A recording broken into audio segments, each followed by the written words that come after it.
Thank you for coming. Please turn to 1 Corinthians chapter 10, as we're beginning in verse 23 this evening, continuing the study of Paul's instructions to the church at Corinth regarding various problems they were dealing with in the congregation there. And in particular, we're still in chapters 8 through 10, where he discusses meat offered to idols and matters of liberty. And the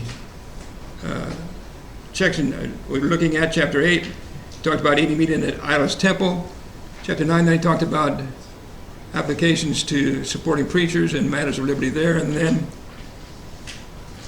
chapter 9, last part of it, about self-control. And in chapter 10, the danger of falling into sin, with, again, applications to idolatry. And now we're in the last part of it, chapter 10, as we conclude this section, which he gives more warnings about idolatry and about eating meat offered to idols.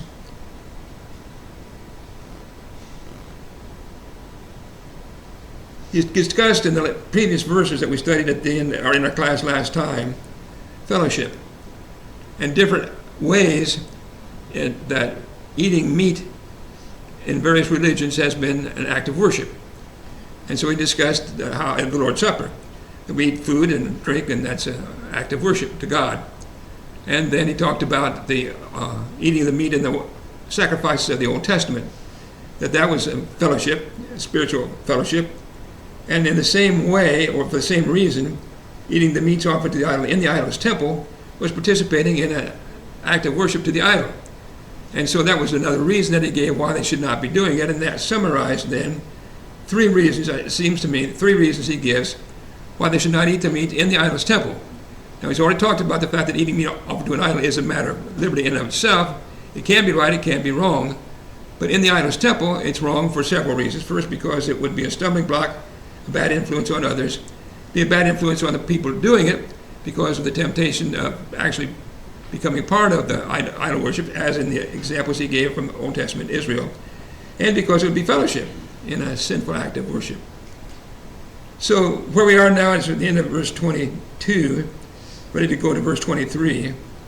What he's going to do is he's going to close the discussion by looking at different situations. The subject is still eating meats offered to an idol. But it's going to look at different situations and show that different consequences occur depending on the situation. That just because you think it's a matter of liberty doesn't make it always right. It depends on the situation. And so he's going to look at these three different situations as we study and conclude this discussion at the end of chapter 10. Other questions or discussion anybody has before we go into the reading tonight?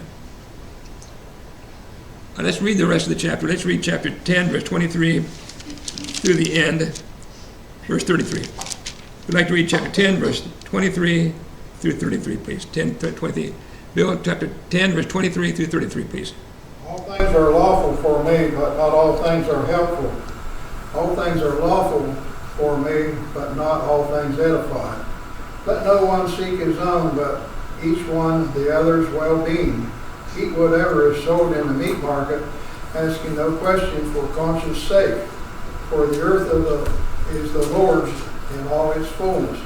If any of those who do not believe invite you to dinner and you desire to go, eat whatever is set before you, asking no questions for conscience sake. But if anyone says to you, this was offered to idols, do not eat, for the sake of the one who told you and for the conscience sake.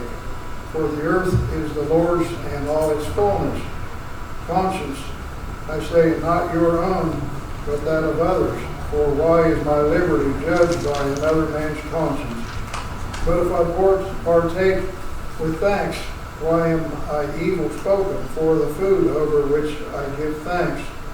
Therefore, whether you eat or drink or whatever you do all to the glory of God.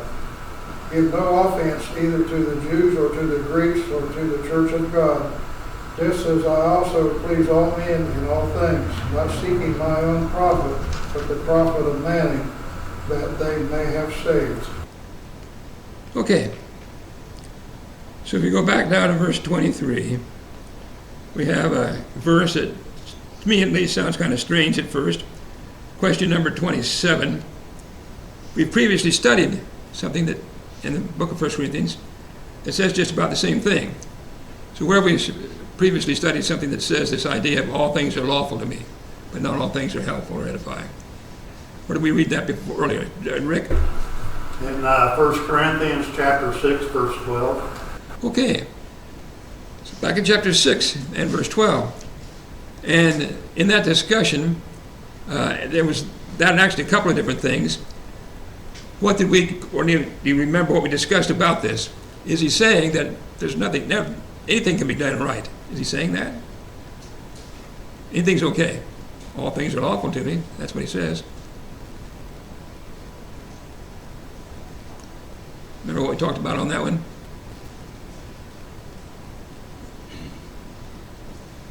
Apparently not. Oh, Susie, you have a comment? He was talking about his marriage, that he had the right to marry, and it was lawful. Well, okay, yes. Okay, and that was the context.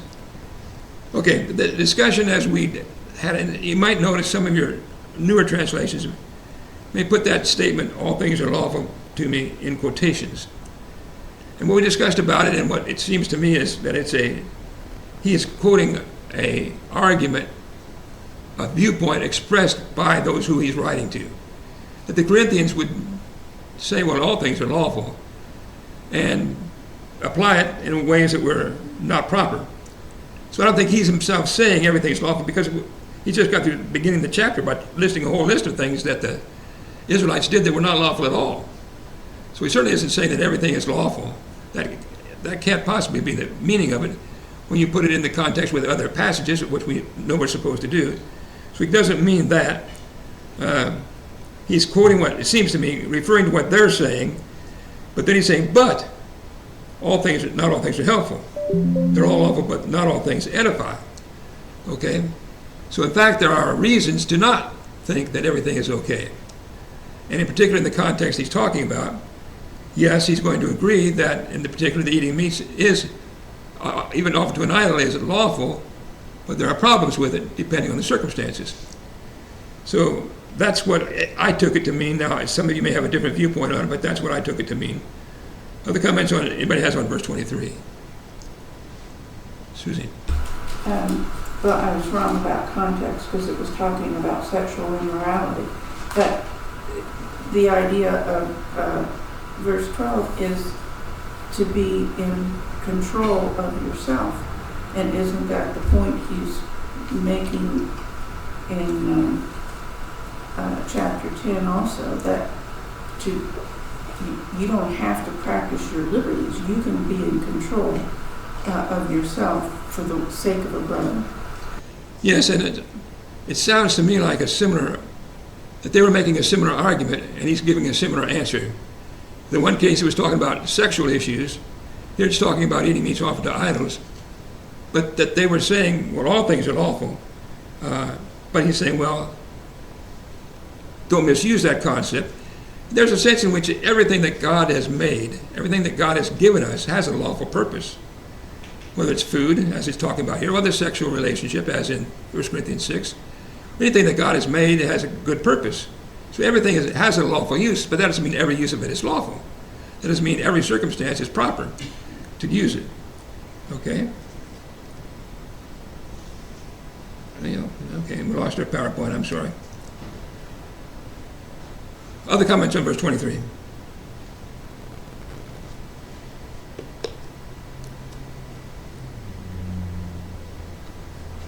Okay. Then verse 24,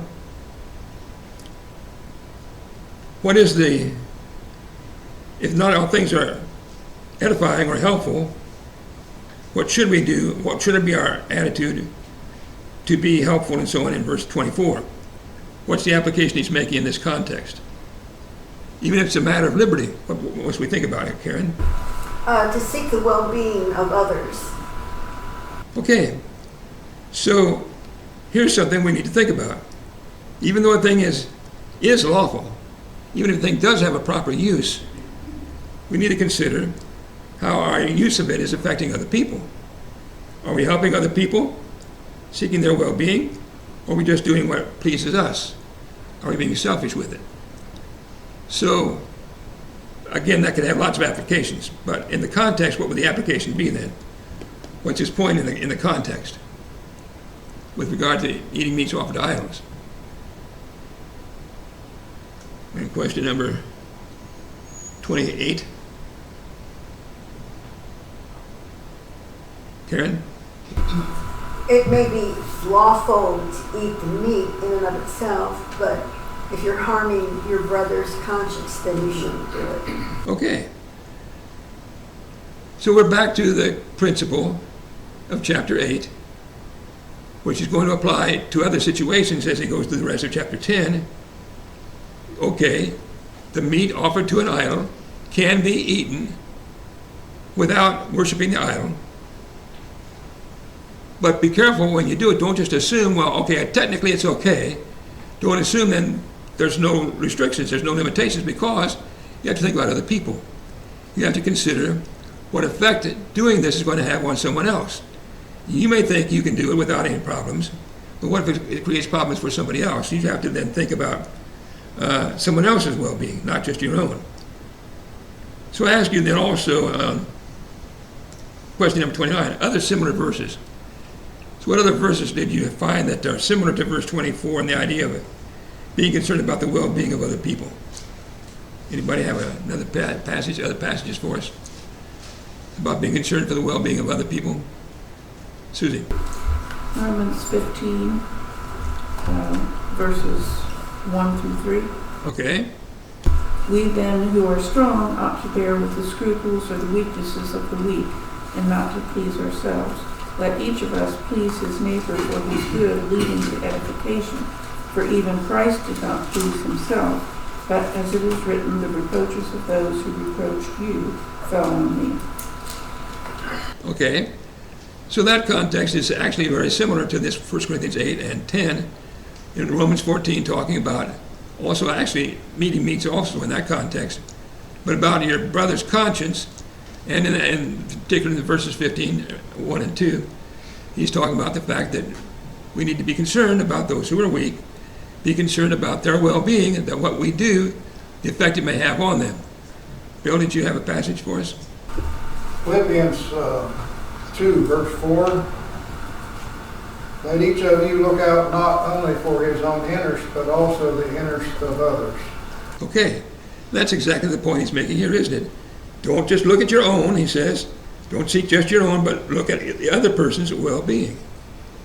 So don't, in this application, don't just think about the fact whether the thing is technically right or wrong. You need to think about that, of course, but don't just think about that. If you decide it's okay, you also have to think about how it's affecting other people, whether it's causing somebody else to sin or to be tempted to sin. Okay? So the eating meat offered to the idol is an issue that has effect on other people. If you do it, you have to think about that. Other passages or other comments on verse 23 and 24. Terry. Further down in chapter 2 of Philippians, in verse 21, starting in verse 20, Paul's talking about Timothy, and he says, "For I have no one like him who will genuinely be concerned for your welfare, for they all seek their own interests and not those of Jesus Christ." Okay, so there's an example of people who were not concerned about other people's welfare like they should be. Okay, now, what Paul's going to do then is he's going to apply the things we've learned to two other situations. Up to this point, as far as I can tell, the only situation he is specifically talking about with regard to eating meat offered to an idol is in the idol's temple. And he gave us those reasons that we talked about not to do it in the idol's temple. But, okay, so let's look at these different situations then. If I can wake up my computer here. Okay. Apologize for the PowerPoint. In the idol's temple, as far as I can see what he's saying, is for the reasons we talked about, don't do it. That situation, even though you may say, I'm not eating it to worship the idol, it may have a harmful effect on somebody else, tempting them to sin. You put yourself in a very tempting situation where you may, though you think you're strong and you may think you won't sin, all the pressures of being in that situation may lead you into sin. That often happens to us. if we get in situations that we really shouldn't have been in the first place. And also, it's fellowship. If you do it in the Idol's Temple, you're participating in an act of worship, which is the wrong act of worship to begin with. But now in the next couple of verses, he talks about a different situation completely. Still eating meat offered to an idol, but a different situation, and therefore a different conclusion. So let's read, or look at now, verse 25. What's the situation he describes in verse 25? Terry. Eating meat that you bought in the marketplace. Okay. Now the Old King James said the shambles, which means practically nothing to us today. But if you gather on the newer translations, it will say at the meat market. So you're shopping in the marketplace, and they have different booths selling different things, and here's one selling maybe vegetables, and here's one selling fruit, and here's one selling meat. So you look at it and you go to the meat. What does he say to do about it? What do you do when you're shopping for meat in the meat market? Verse 25. Frank. Don't ask any questions about where it came from. Just if you want to buy it, don't ask any questions about it. But take it home and eat it. Yeah. Right, okay. So, but the fact is, perhaps unknown to you, that meat may have been offered to an idol. Maybe they offered the meat to the idol in the worship assembly of the idol, and they had some left over. So they may have taken it to the meat market and sold it in the meat market, and you may unknowingly buy some. But he says, take it, buy it, don't ask questions, take it home and eat it. It may in fact have been offered to an idol. But in this case, he says, do it, don't worry about it. Why? Why is that different than in the idol's temple?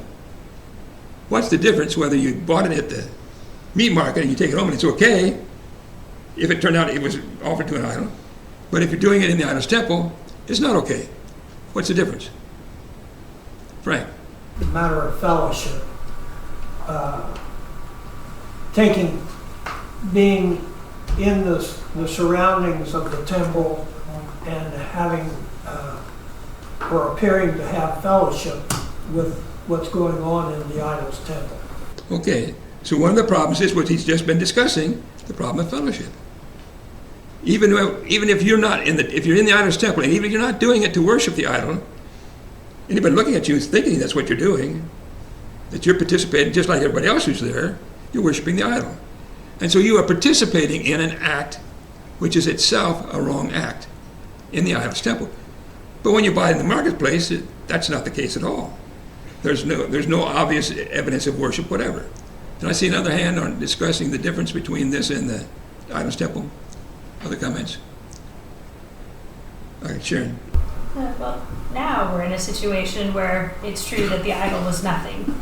So its past history is unknown, then its past history doesn't matter.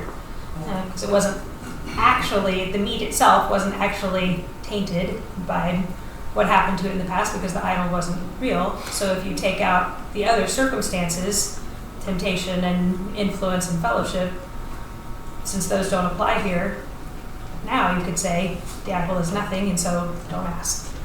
And so all the issues, all the questions that he's raised about if you do it in the idol's temple no longer apply. You'll need to be concerned about an influence on other people because they see you eating meat. They don't know whether it's offered in an idol's temple, offered to an idol or not. You'll need to worry about it encouraging you to serve the idol, to be tempted into sin, and you're not having fellowship in an act that's wrong. So none of those principles apply. So here you have, might say, the other extreme in the idol's temple. It may be the same kind of meat, and for all you know, it may have been offered to an idol, but the circumstances make a completely different conclusion. Okay? That's why I said from the very beginning, don't reach conclusions, final decisions about this subject till we get to the end of chapter 10. Different situations, different conclusions. Okay? Even though you're talking about an act which in and of itself may not be wrong. But the circumstances can make it wrong or not. Other discussion about the meat that you buy in the marketplace? Other comments on that? Anybody? Right, now he's got another situation for us. Okay? In the next few verses, beginning of verse, oh, wait a minute, 26. For the earth is the Lord's and all its fullness. Verse 26. What does that have to do with it? The earth is the Lord's and all its fullness. What does that have to do with this point in verse, eating what you bought in the meat market? Terry? The Lord gave us meat to eat. It was something He provided for us, something good for us to have. But men took it and used it in the idol's temple in a way that God did not intend for it to be used. Okay, and so this, I think, to some extent, is a proper application of the all things are lawful for me. This is a blessing from God. Meat is something that God has given. You go back to Genesis 9. God authorized the eating of meat for people's benefit. It's for their good. It's a part of what the Lord has provided to us here on earth. So use it, eat it. It's nothing wrong with it. Okay? Now keep in mind verse 28, because we're going to see it again. Or 26, rather. We're going to see it again in a couple of minutes. All right, now verse 27. Here's the third situation. The first one was in the idol's temple. Lots of problems with that. The second one was, you buy it at a meat market, fine, don't worry about it. Take it home and eat it. Now here's another situation in the middle, between the two. What situation is that? Beginning of verse 27.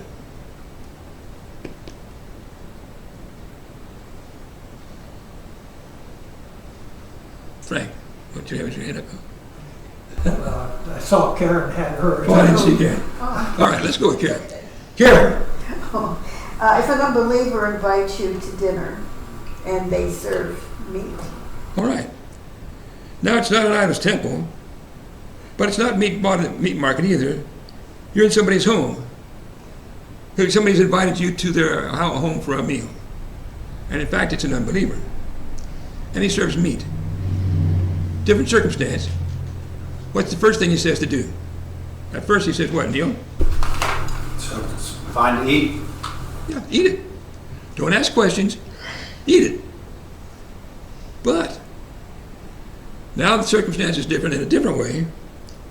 What problem can arise?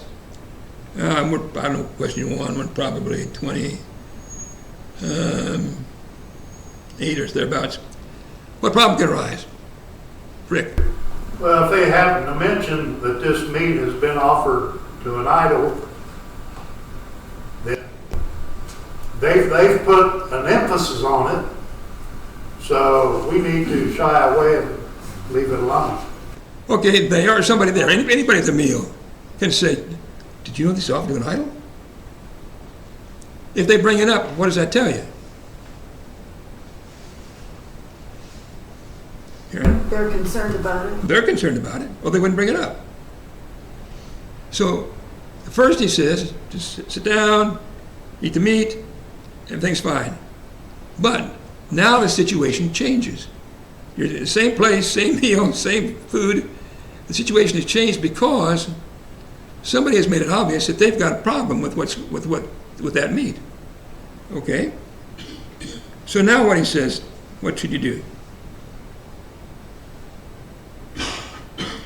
What do you do in this situation? Frank? He says not to eat it, Don't eat it.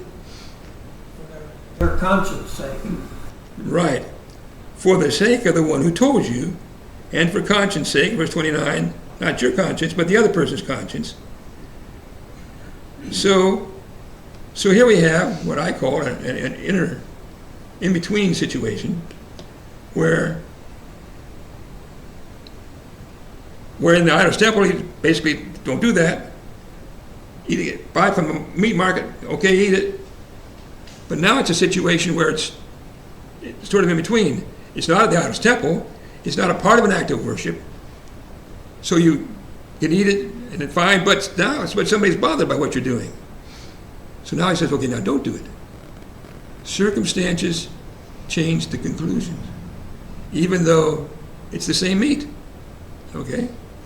The circumstances affects it. Okay? Other comments? There's other things to look at here, but Terry? It's also possible that the person who had prepared this meat and invited people wants them to know this is idol temples. This is meat that's been offered to an idol because they worship idols. And either way, whether it's somebody who's bothered because they found out it was offered to an idol, or the one who has invited you is saying, you know, he thinks it's a good thing, and he's going to tell you this has been offered to an idol. Either way, it's the same situation. You connect yourself with that idol by eating the meat. First, It's declared to you that it's offered to an idol. the first part of verse 28 says, who is it that you should be concerned about saying this to you? If someone, Anyone. The New King James said. There could be lots of situations where somebody brings it up, but it's obvious that to them it's a matter of concern, or they wouldn't bring it up, whatever the reason was. But now notice, okay, he said, do not eat it. First of all, he said, eat it.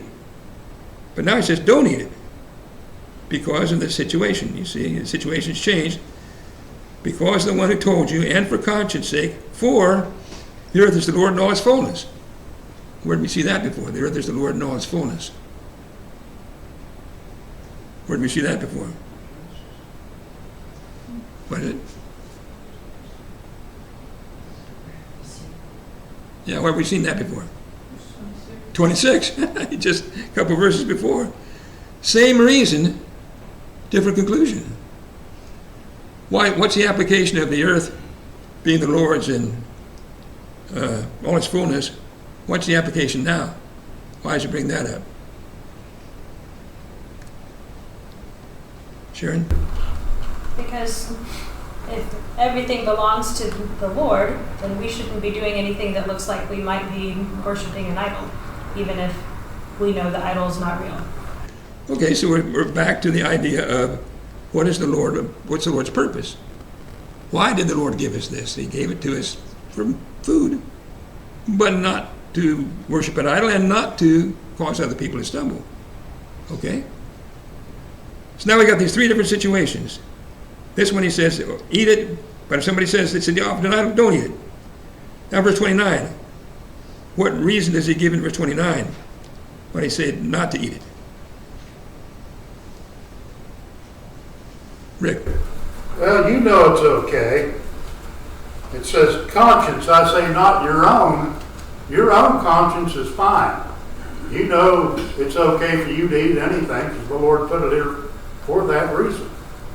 But you don't want to cause somebody else, their conscience, to think you're doing wrong. Okay.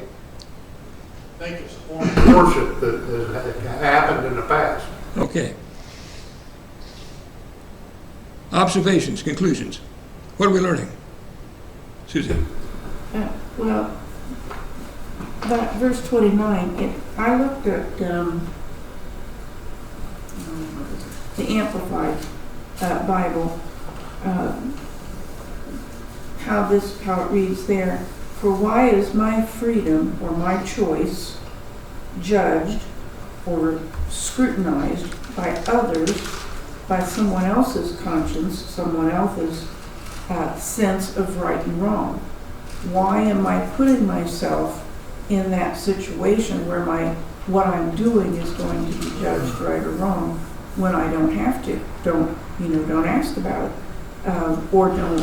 If you are told about it, don't do it, so that how you actually feel about eating the meat will be scrutinized by others. And it goes into verse 30 as well. If I partake with thanks, I'm grateful for the food I'm eating. Why am I evil spoken of for the food for which I've given thanks? Okay, so Susie has begun explaining the last part of 29 and into verse 30. Other comments on his statement, why is my liberty judged by another's conscience? Why am I evil spoken of for that for which I gave thanks? Other comments? Frank? Because what we do in that situation could cause someone else's conscience to be violated or offended to cause them to sin. Okay. That's what I took it to mean too, that he's saying, why would I do a thing like that? I know I can know what's right and I can do what's right without causing that kind of problem. So why should I allow myself to, even though it's a matter of liberty, why should I do something that's going to cause me to be judged, that is, to be demonstrated to be wrong or evil spoken of, when really it's not wrong? But why put myself in a situation that makes it wrong or can make it appear to be wrong? Okay? Rick? Well, back in Romans 14, chapters 13 through 15, it says, "Therefore let us not judge one another anymore, but rather resolve this, not to put a stumbling block or a cause to fall in our brother's way. I know and am convinced by the Lord Jesus that there is nothing unclean of itself, but to him who considers anything to be unclean, to him it is unclean. Yet if your brother is grieved because of your food, you are no longer walking in love. Do not destroy with your food the one for whom Christ died." Okay, and Romans 14 is similar in a number of ways to what we're talking about here, 1 Corinthians 8 and 10. Okay, so what have we learned from the three different situations? What observations do you have? We learned these three different situations. Now we're coming to the close of the chapter. What have we learned?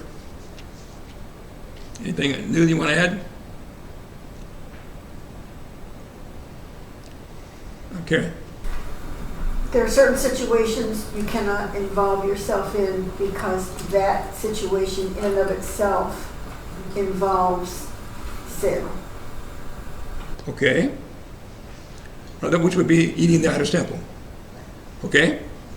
Other comments? Frank? Other situations,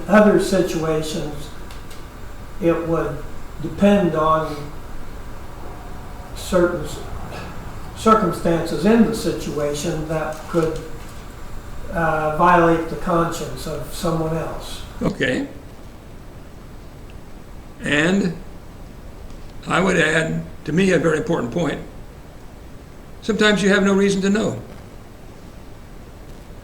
Some situations are obvious that they're going to be a problem if you do that. Other situations, it's obvious it's not going to be a problem. But there are these middle ground situations where you don't have any way to know. Don't worry about it. It's their responsibility to tell you.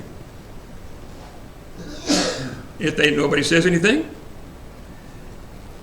The reason I say that is because some people, when we talk about studies like this, say, well, how am I going to know what people are thinking? How am I going to know what they may think this or they may think? How am I going to know? And the answer is, you're not responsible for it until they tell you. Then you have to make a decision. Okay? That's why I think Paul gives us three different situations, three different conclusions, applications that we all need to understand for the different ones. Okay? Other comments, discussion? Okay. So now as we conclude verses 31 through 33, chapter 10, what is this? Well, first of all, what is the conclusion in verse 31?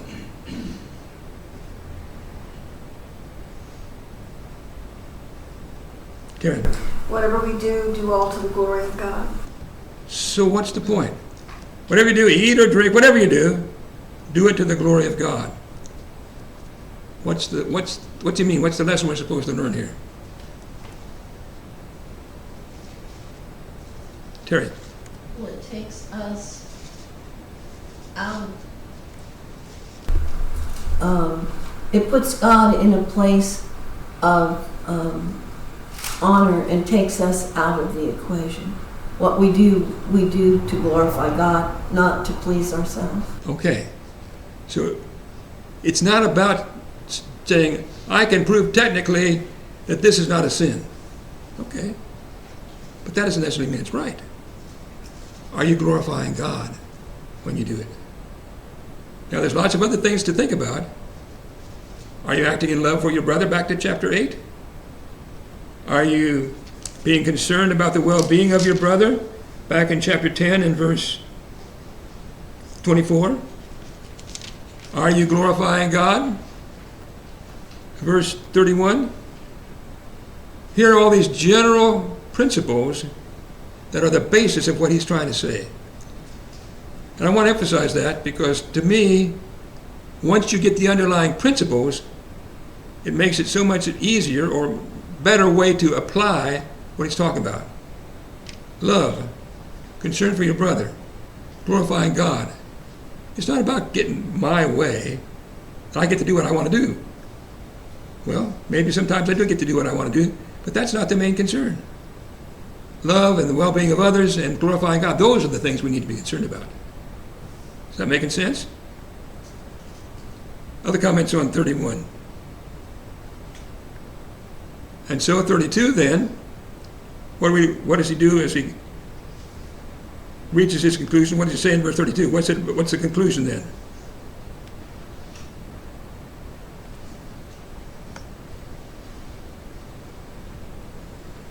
Yeah, Susie. Not to give offense or cause to stumble either a Jew or a Greek or anyone or your brethren, the Church of God. Okay. Don't offend anybody. Offending meaning what? We talked about it back in chapter 8. Offense means what, as used here? To stumble, that is, cause them to sin. Don't tempt them, don't put them in the position of sinning. Okay, it doesn't just mean that they don't like what you do, or that they wish you wouldn't do it, or whatever. It's talking about something that you might do that would tempt them to sin. Don't do that. For who? Who are you concerned about?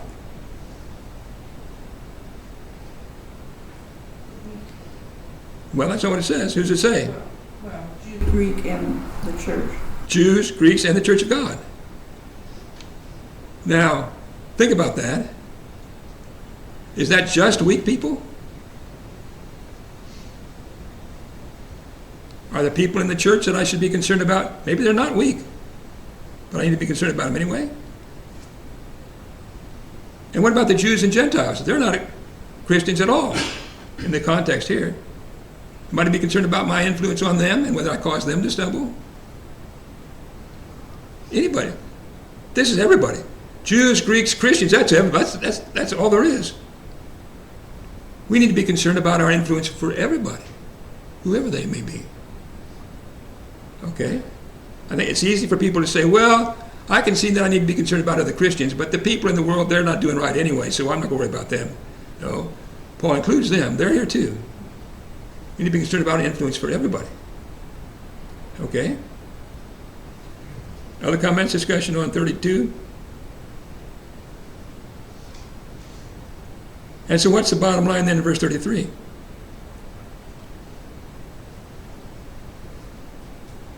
Frank. To try to save the souls of all. Okay, here's another broad principle. Back to chapter 9 where he said to those under the law, I became as those under the law, to not under the law, as to not under the law, that I by all means save some. So here's another principle. Love, the well-being of others, glorifying God. Here's another one. Trying to save souls. All this is not about pleasing myself, he says. It's not about seeking my own profit. It's about saving other people. And when that's my goal, that helps me make a lot of decisions in issues like we're talking about. It changes the situation when I think about what I'm doing to other people, whether I'm just thinking about myself. Okay? Questions, comments, discussion through the end of chapter 10. Bill. In Romans 15, verse 2, it said, let us please his neighbor for his good, leading to edification. Right. Same principle, same application in the context there, too. Okay, now, your assignment for next week, then, is the sheet that was passed out last time. The first part, we're going to discuss what we've learned here. Think about what we've learned, and then the second part's going to be the application to those different situations that I gave you on the sheet. I especially want you to think about the principles that we've learned and how they apply in those different situations. Questions, discussion before we close? Okay, thank you.